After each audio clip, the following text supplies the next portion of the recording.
Global leaders are about to meet for another UN climate summit, COP27, starting in Sharm el-Sheikh on Sunday, and the reality of climate change for many people can be overwhelming.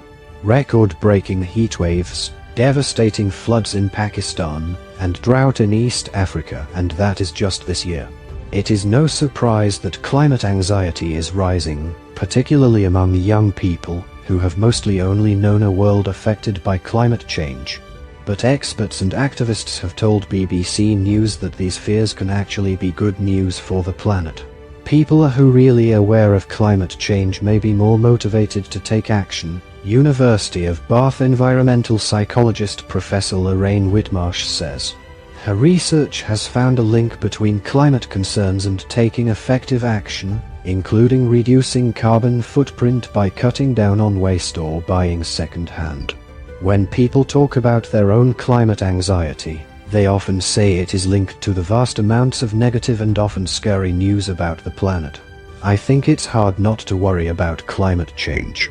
We're constantly bombarded with news articles and social media about how it's just crisis after crisis. Ice caps melting, disasters. It can be very overwhelming, explains Roisin, 16, from County Antrim in Northern Ireland. Roisin is on the Youth Advisory Board of Save the Children, which recently found that 70% of children in the UK worried about the world they are inheriting. But she says there is hope too. You can always see young activists like Greta Thunberg, and people like David Attenborough taking action on it. Roisin says she has become a vegetarian and makes sure she only shops locally. Taking action is my only way of dealing with climate anxiety. It means I know I've done everything I can do to solve the problem, she says. Some campaigners, like 23-year-old Sara Biabani in California, say the widespread focus on climate catastrophe can be misleading. When she began posting online about environmental issues at university, she realized there was a gap between education and action, which was being filled by doomism. Climate education can be debilitating without a form of encouragement to act, especially when we see what's going on in the world, and how it's going to get worse, she explains. Now she shares Climate Optimist news and writes newsletters focusing on good news and solutions.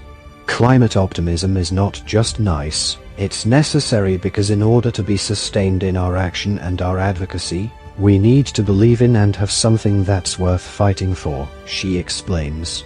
She believes that there is a generational divide between many young people who want to focus on how the planet could be saved, and the older white man community that focuses on how the world is going to end. I don't want to think this comes from a bad place. I think they have a lot of anxiety as well, but they're finding a very different way to use it, she suggests.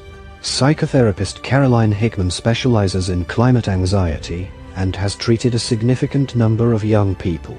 She says it is totally normal to worry about the state of the planet, but sinking into despair and climate doomism is not the solution.